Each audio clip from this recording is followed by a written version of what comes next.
In this video we will discuss the changes to Protection Paladin spec on the PTR in preparation for Shadowlands release. What has changed? And very importantly, how did removal of corruption effects affect protection specs, starting with a reviewing of the Paladin, obviously. That's what we'll be talking about today. Please stick around.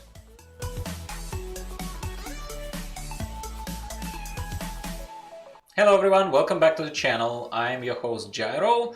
If you're new here, particularly warm welcome to you, my friends.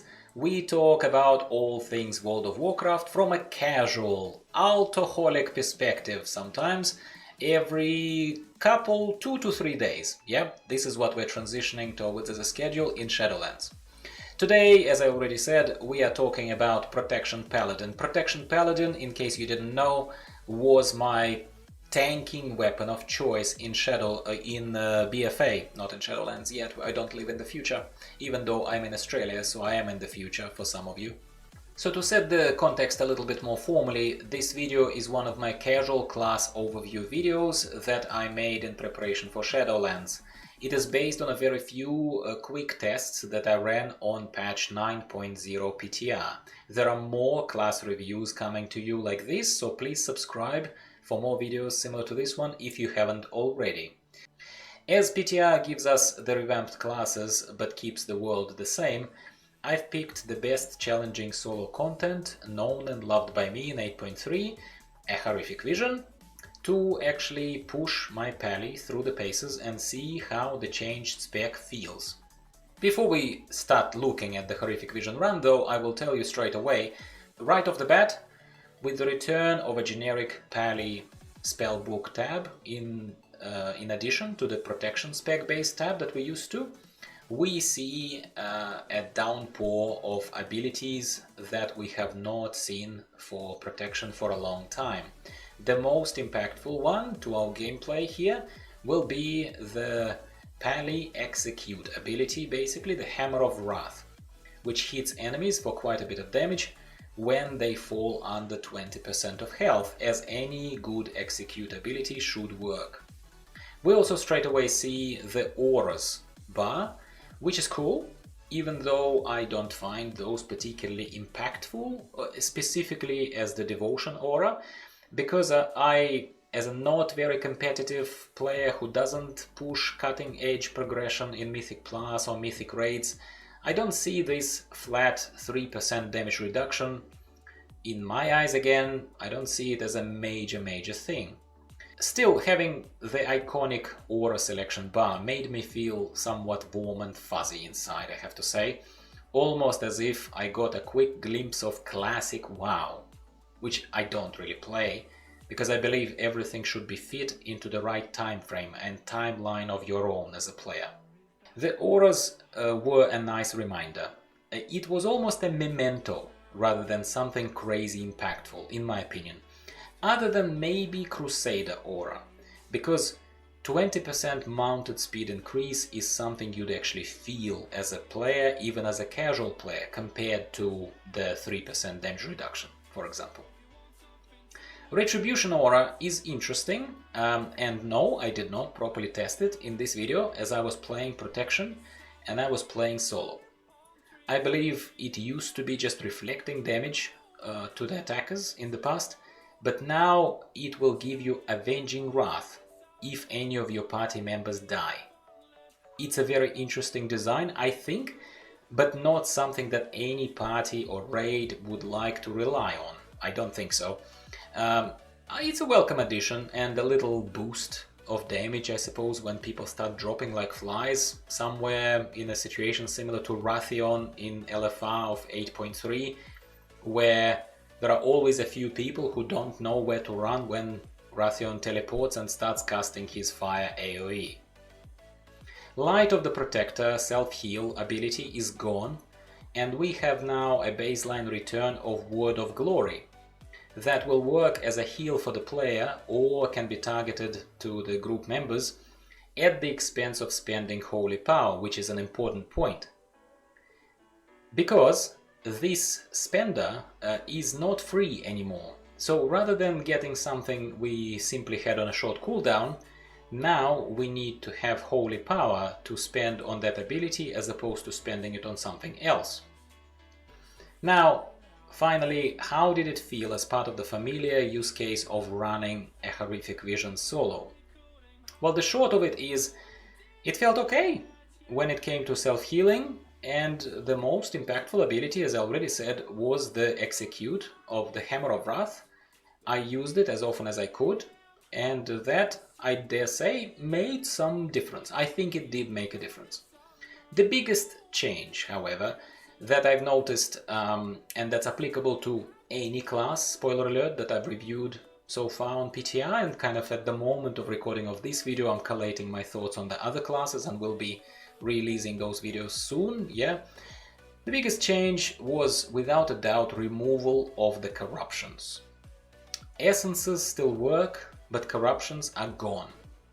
And especially for protection specs, such as the Paladin here, you do feel as a player a significant loss of that completely broken and, yes, a bit unfair, but crazy fun and very powerful DPS burst that we otherwise wouldn't have access to as protection players, as tanks, generally as tanks. Let's forget about protection for a second.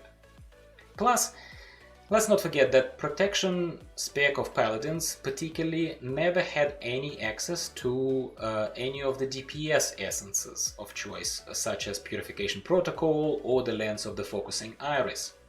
I have to honestly express my opinion here and say that it is kind of sad. The loss of corruptions makes me sad, because as human beings we get used to good stuff quite easily, even if we know that this good stuff shouldn't have been there in the first place. Hear me out. Imagine that you have a broken vending machine in the foyer of your office. Completely hypothetical and made up example, and I explicitly would like to tell you that I do not want to encourage anyone to steal stuff from vending machines, okay? We live in a crazy world and these things need to be spelled out very loud and clear, otherwise there'll be a genius in the comments who will claim that Gyro calls for illegal activities. Mate, I don't. Just have a little bit of fun and bear with me for now.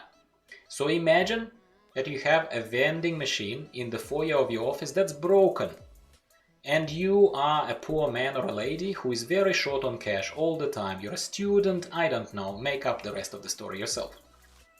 You might have even suppressed the urge to put your arm through the hole and fetch what you wanted from the vending machine when you wanted it without paying for it. You might feel bad that you get access to the free food and drink while your friends who, let's say, work somewhere else for some other company that takes better care of their vending machines, they don't have access to these kind of, let's call them, privileges. But, you know, well, everybody in your office does it. For some unknown reason, your company keeps supplying the food and drinks for that broken vending machine. Everyone knows it's broken, but everyone uses that stuff for free.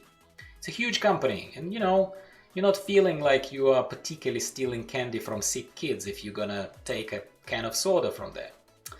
You're with me, right? Okay, I don't want to stretch this analogy for too long, not to make this uncomfortable, but I want to make a very, very clear point. So the point is, if one day, after you've been helping yourself to free drinks and food for half a year, someone eventually came and fixed the machine, you'll be like, damn, now I need to spend $4 on a coffee and probably about 10 extra on the food.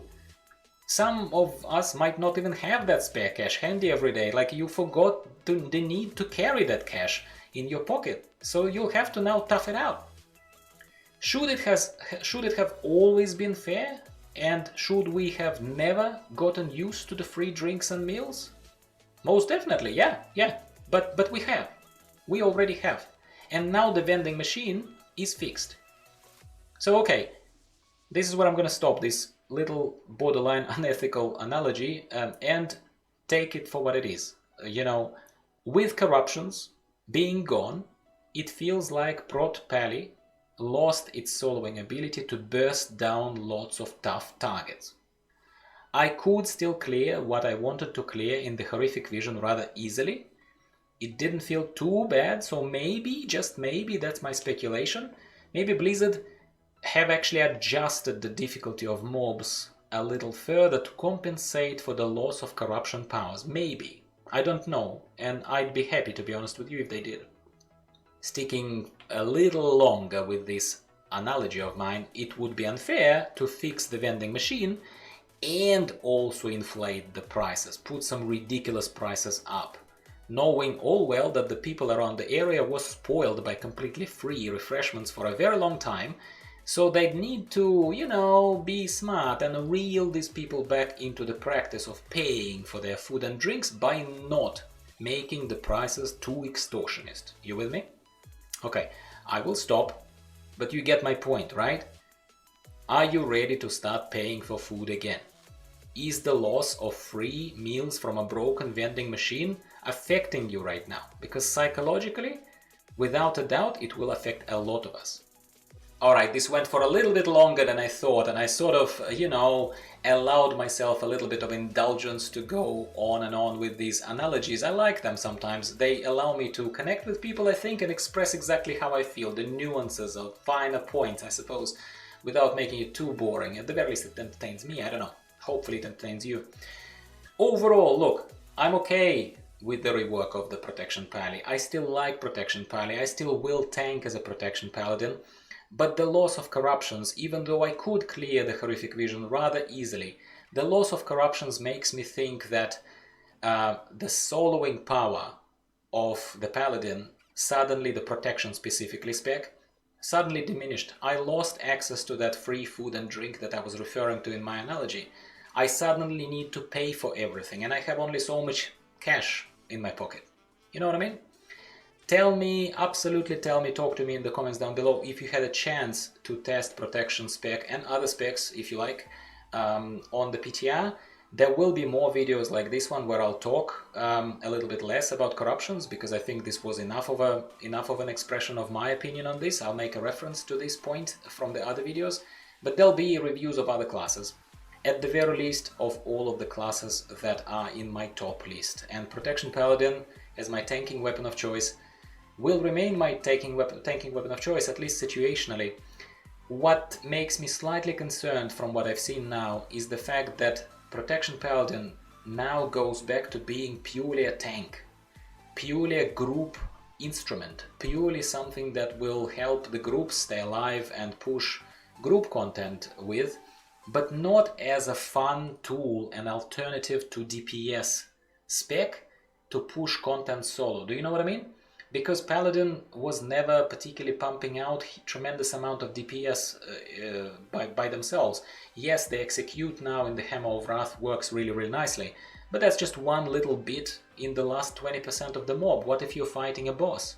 There is no mega hit from Twilight Devastation that is just gonna take half of their health away. Do you know what I'm saying? A little bit of fun will surely be gone.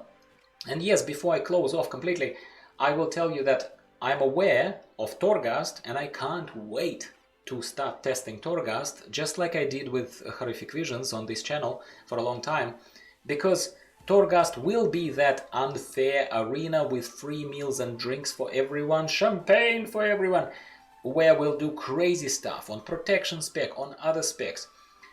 The difference between corruptions that are now gone and, say, the crazy fun abilities of Torghast that's coming up, the difference is that Torghast will have fun toys, but only available in a specific playground, in a specific environment.